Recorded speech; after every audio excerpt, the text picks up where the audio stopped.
ওকে, ডান। হ্যাঁ, এখন আমরা শিখবো হলো লুপ এবং মেসের সংজ্ঞা। হ্যাঁ, প্রথমে শিখি লুপ কাকে বলে, কারণ আমরা কেভিএল শিখবো একটু পরেই তো। তারপরে মেস অ্যানালাইসিসে গিয়ে মেস কথাটা বেশি লাগবে, তাই আগে আমরা মেসের সংজ্ঞাটা শিখে রাখি। ওকে ভাই সকল? জি ভাই। হ্যাঁ, লুপের সংজ্ঞাটা লিখে রাখো যে যে কোনো বদ্ধ ঘরকে, সার্কিটের যে কোনো বদ্ধ ঘরকে আমরা কি বলবো? লুপ বলবো। বদ্ধ ঘর, বদ্ধ বানান কি হবে এরকম নাকি? বদ দয়া ধরে যুক্ত নাকি? হ্যাঁ ধরে ধরে যুক্ত। ঠিক আছে। যাক, যে কোনো বদ্ধ ঘরকে আমরা লুপ বলবো। ওকে, এবং লুপে ক্ষেত্রে কি হবে যে এটাকে অন্যভাবে যদি বলি তাহলে বলতে পারি যে সার্কিটের যেখান থেকে হাঁটা শুরু করব, এটা অন্যভাবে লিখে রাখো সংজ্ঞাটা, যে সার্কিটের যেখান থেকে হাঁটা শুরু করব সেখানেই যদি আবার ফিরে আসতে পারি, সে যেদিক দিয়ে ইচ্ছা, আমার যে পথ দিয়ে ইচ্ছা সেখানেই যদি আবার ফিরে আসতে পারি, তাহলে সেটা আমার একটা লুপ। আমি দেখাচ্ছি, আগে সংজ্ঞাটা লিখো, তারপরে এই টার্মগুলো যখন তুমি ভালো করে শিখে যাবে না, তখন তোমার পড়ার প্রতি একটা আলাদা আনন্দ আসবে, আলাদা ভালো লাগা কাজ করবে।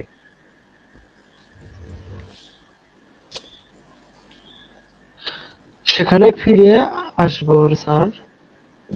হ্যাঁ, সার্কিটের যেখান থেকে হাঁটা শুরু করব সেখানে ফিরে আসতে পারলেই সেটা হবে একটা লুপ।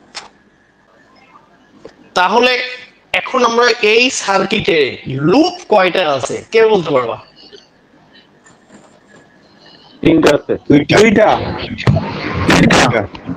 আচ্ছা, বাপরে, 2 আর 3 তিনটা। হ্যাঁ, কেউ 2টা কেউ 3টা। দেখো, অ্যাকর্ডিং টু সংজ্ঞা, অ্যাকর্ডিং টু ডেফিনেশন, আমার বলা হলো যে যেখান থেকে হাঁটা শুরু করব, সাপোজ আমি এখান থেকে হাঁটা শুরু করলাম, এটা দিয়ে গিয়ে এটা দিয়ে গিয়ে এখান দিয়ে এখানে চলে আসলাম, তার মানে এটা একটা আমার কি লুপ। লুপ। আবার আমি এখান থেকে হাঁটা শুরু করলাম, এটা দিয়ে গিয়ে এটা দিয়ে গিয়ে এটা দিয়ে গিয়ে এখানে চলে আসলাম, তার মানে এটা আমার একটা লুপ। লুপ। আবার একটু অন্যভাবে বললে, বদ্ধ ঘর দেখে আমরা বুঝতে পারছি যে এটা একটা লুপ, এটা একটা লুপ। এখন দেখো তো, আমি যদি এখান থেকে হাঁটা শুরু করি এই পথ দিয়ে গিয়ে এখান দিয়ে এসে এটা দিয়ে এসে আবার এখানে আসি, তাহলে আমার কি হাইট যেখান থেকে হাঁটা শুরু করেছি ওই দিকে ফিরে আসতে পারলাম না? জি তাহলে কি এটা আমার একটা লুপ না লুপ না? লুপ। তাহলে এই সার্কিটের কয়টা লুপ আছে? তিনটা। হ্যাঁ, তিনটা। হ্যাঁ। তো যারা 2টা বলছিলে তারা কি এখনো ক্লিয়ার হয়েছে কনফিউশনটা, বা যে কারণে 2টা বলছিলে সেটা বোঝা যায়নি? জি ভাই, বুঝতে হ্যাঁ, তাহলে আমার এই সার্কিটে আছে 3টা লুপ। এটা কিন্তু এক্সাম্পল দিয়ে লিখে রাখবা, লুপের সংজ্ঞা লিখবা, পরে এই সার্কিটটা দেখাবো, বলবে যে উপরের সার্কিট বা ডানের সার্কিট, তুমি খাতায় যে জায়গায় লিখে সাইডে আঁকায় রাখবা খাতার, লিখবা যে ডানের সার্কিটে আমরা দেখতে পাচ্ছি যে 3টি লুপ আছে। যে লুপ 3টে কি কি, এই যে এ বি সি ডি দের নাম দিয়ে রাখবা, A B C D E F, এভাবে সাপোজ। তাহলে প্রথম লুপটার নাম কি হবে? A B E F A, এটা একটা loop. B C D E B, এটা আরেকটা লুপ। আর আরেকটা লুপ কি, এ বি তে যাবো, তারপর সি তে যাবো, তারপর ডি তে যাবো, ই তে যাবো, এফ এ, তারপর এ তে, এটা আরেকটা লুপ। তাহলে মোট 3টা লুপ আছে এই সার্কিটে। ওকে ভাই সকল? কিন্তু মেশ কয়টা? মেশের সংজ্ঞাটা বলা হয় কি, যে আমরা দুইটা। হ্যাঁ, চলাচলের পথ আমরা রিপিট করতে পারবো না। মানে সহজ বাংলা যদি বলি, যে আমি খালি চোখে 9টা ঘর দেখবো, 9টাই লুপ মেস। একটা সার্কিটে খালি চোখে 9টা ঘর দেখতে পাবো, 9টা মেস। সহজ বাংলা যদি বলি। আর যদি একটু একটু ডিপলি কথা বলি, তাহলে আমি একটা লুপের ওপরে 2বার হাঁটতে পাবো না। যেমন আমি যখন এই যে ওভার লুপ করলাম, তখন দেখো এই পথটা আমি 2বার করে ব্যবহার করলাম না, এটা করব না। তাহলে এই সার্কিটে মেস কয়টা, খালি চোখে কয়টা ঘর দেখা যাচ্ছে? 3টা। খালি দুইটা ঘর।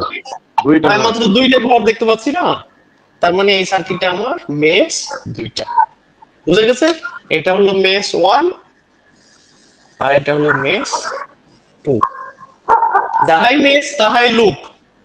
হ্যাঁ, কিন্তু যাহাই লুপ তাহা মেস না। এই যে খারক সব খারকে খারক আর সব খারকে খার না কি ছিল না, তো ব্যাপারটা অনেকটা এরকম যে মেস, বাংলায় মেস বানান কি? দন্ত শোনো তাহলে বসা।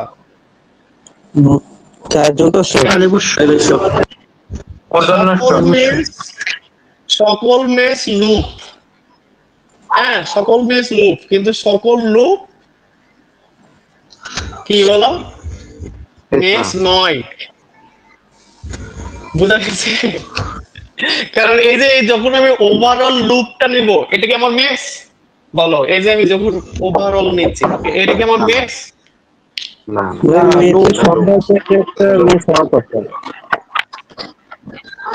তাহলে একটু আর একটু জাস্ট টেস্ট নিয়ে নিই, তারপরে আমরা সামনে আগাবো।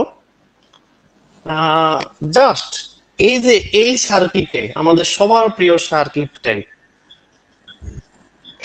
কয়টা মেস আছে বলতো, দেখি পারো কি? আর কয়টা লুপ আছে?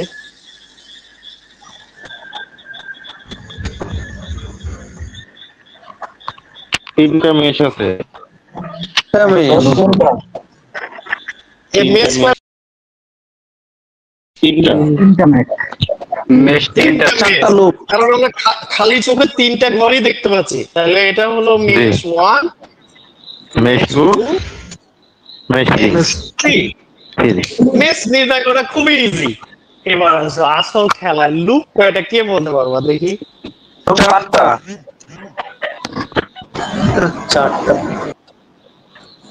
লুপ 5টা। আন্দাজে বলো না, লুপের সংজ্ঞা তো শিখাইলাম, গোনো কেউ একটু সময় ব্যয় করো। আমি কি বলেছি যে দ্রুত বললে তোমাকে ভাই। ওকে, বলতেছি একটু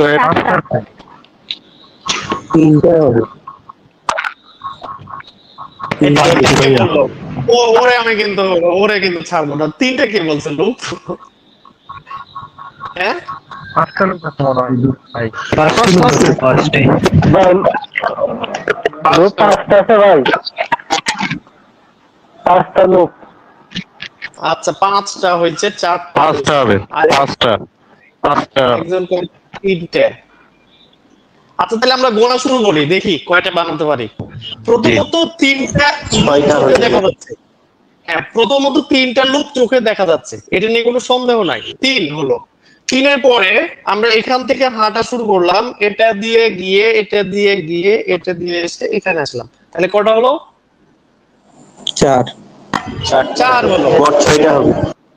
হ্যাঁ, 4-এর পরে আমি যদি এখান দিয়ে গিয়ে এটা দিয়ে গিয়ে এটা দিয়ে গিয়ে এটা দিয়ে এখানে আসি, তাহলে কটা হলো? 5টা হলো।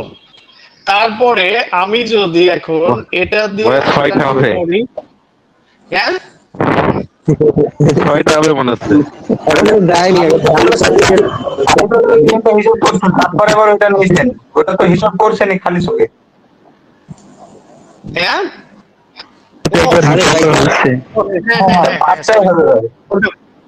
না না 5টা 6টা হবে। থামো, এটা দিয়ে হাঁটলাম, এটা দিয়ে এই যে পুরো ওভারঅল একটা 6টা 5টা হলো। আর কোথায় হয়? থামো, 6টা হবে, প্রবাবলি 6টা হবে, আমারও এক্স্যাক্টলি মনে নাই। আমরা 6টা হবে। 5টা হবে ভাই, 5টার বেশি হবে না। হ্যাঁ, 1 5টার 2 বেশি হবে না। 6টা হবে। 6টা হবে। নিচে ঘুরে এসে উপর দিকে গেলে তো এটা তো 1 নম্বরে ধরছেন, এটা তো একটা মেস ধরছেনই। এটা দিয়ে গিয়ে এটা এটা তো মিস ওয়ান ভাইয়া ভাই আপনি উপর এই যে হচ্ছে জি জি এখান জি দিয়ে যাবো, এটা দিয়ে নামবো, এটা দিয়ে উঠবো, এটা দিয়ে আসবো, এটা দিয়ে এটা 6টা হলো, 7টা জি। লুপ হবে আমি জানি তো। জি। থামো, আরেকটা Right, হবে yeah. দেখো। 6টা হলো, এটা দিয়ে যাবো, ওকে, তারপর এটা দিয়ে আসবো, তারপর এটা দিয়ে উঠবো, না হচ্ছে না। শুরু করছেন কোথায় এটা? নরমালি এই সাতটা, লুপে হ্যাঁ, সাতটা সম্ভবত হবে। 7টা ভাইয়া হবে। ভাইয়া আপনি এবার যেটা আকারে 9টাই উল্টা পাকে দিলে তার একটা হয়ে যায়। হ্যাঁ, আমি এত সময় আমি জাস্ট তোমাদেরকে লুপ এবং মেসটা কি বোঝানোর চেষ্টা করলাম, সবাই বুঝে যদি না এটা এতটুকু বলো। ভাই ব্যাটারি কানেক্ট না থাকলেও লুপ হবে, মানে বদ্ধ সার্কিট হইলেই লুপ হবে। হ্যাঁ, খালি বাংলা কথাই শিখো যে হাঁটাহাঁটি করে ওখানে ঘুরে আসতে পারলেই লুপ। সার্কিটের উপর হাঁটা শুরু করবা, সেখানে ঘুরে আসতে পারলেই সেটা একটা লুপ। সেখানে ব্যাটারি, রেজিস্টর, ইন্ডাক্টর এগুলো কোনো ম্যান্ডেটরি ব্যাপার না। এখন লুপ এবং মেসের জন্য একটা কথা সাইড নোট করে রাখো, যে যে বাহুতে বা যে ব্রাঞ্চে লিখে রাখো, যে বাহু বা ব্রাঞ্চে কারেন্ট সোর্স থাকবে। কি সোর্স?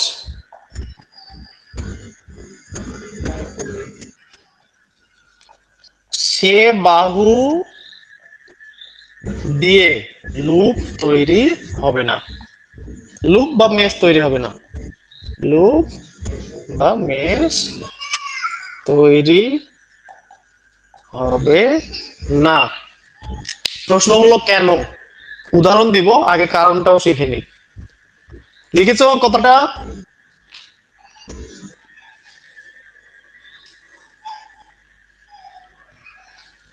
হ্যালো, জি লিখেছি। হ্যাঁ, তাহলে আরেকবার রিপিট করি, যে বাহু বা ব্রাঞ্চ, এখানে বাহু কোনটা? এটা একটা বাহু, আমার এটা একটা বাহু, এটা একটা বাহু, এটা একটা বাহু, তাই না? তো এগুলোর কোনো একটাই যদি আমার কারেন্ট সোর্স থাকে, কি থাকে? Current source. কারেন্ট সোর্স থাকে, তাহলে সেটা কি তৈরি করবে না বলো? লুপ বা মেশ তৈরি লুপ বা মেশ তৈরি করবে। লুপ তৈরি করবে। জাস্ট একটা এক্সাম্পল দিই, ধরো এরকম, তারপরে এমন, এখানে একটা সুন্দর কারেন্ট সোর্স দিলাম, ওকে, এর সাথে আবার সিরিজ একটা রেজিস্টরও লাগালাম, দেখতেই ভালো লাগছে। সার্কিট আকারে খুব সুন্দর হয়েছে না? হ্যাঁ, জি। যাই বলো, সার্কিটটা ভালোই হয়েছে, রেজিস্টর গুলোও দেখতে ভালো হয়েছে, কি বলো?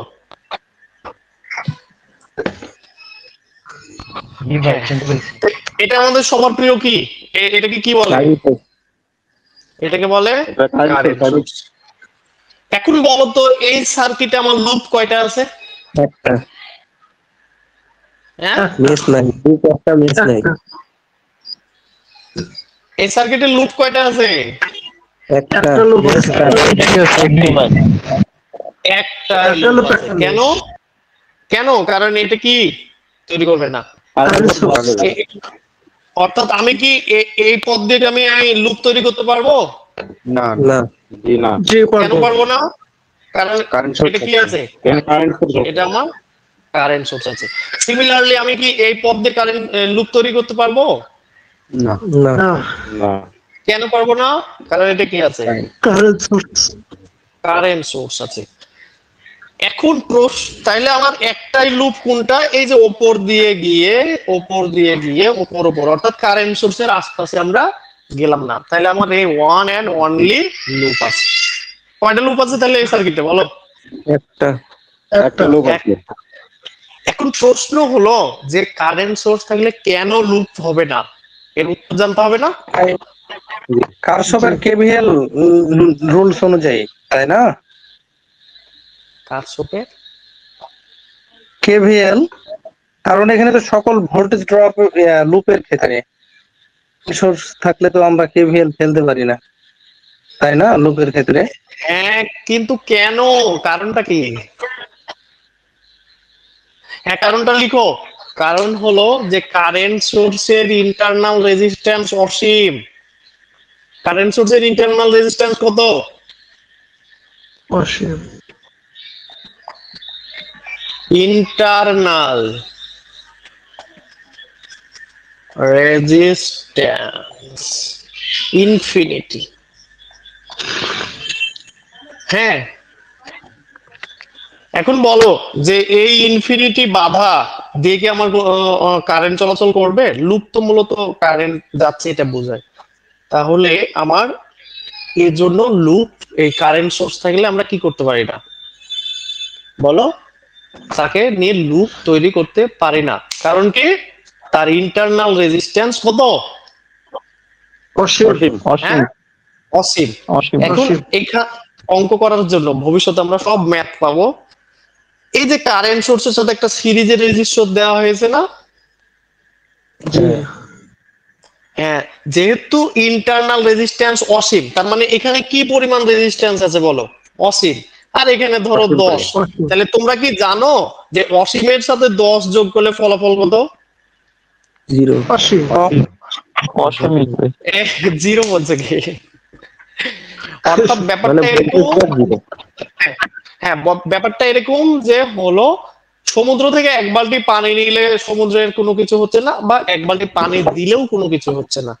যে কারণে এটাও নোট করে রাখো যে কারেন্ট সোর্সের সাথে যদি সিরিজের রেজিস্টর থাকে সেটা আমাদের হিসাব করার দরকার হয় না, সেটা থাকা আর না থাকা একই কথা।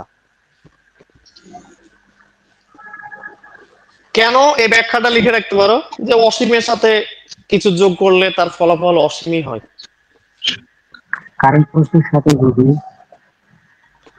সিরিজের রেজিস্টর থাকে তাহলে সেটা থাকা আর না থাকা একই কথা। মানে আমরা তাকে কোনো কাজ করব না, তার কোনো কাজ হবে না, করব না, না হবে না।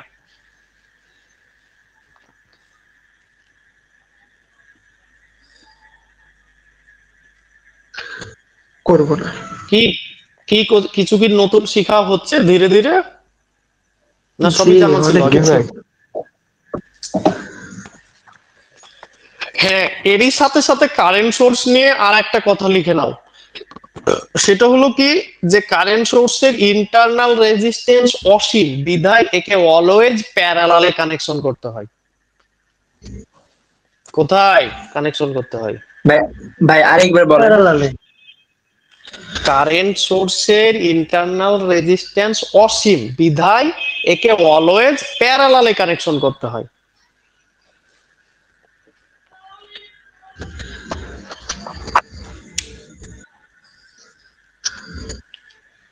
ওকে, তাহলে আমাদের কারেন্ট সোর্সের ছোটখাটো আলোচনা শেষ হয়ে গেল এর মাধ্যম দিয়ে।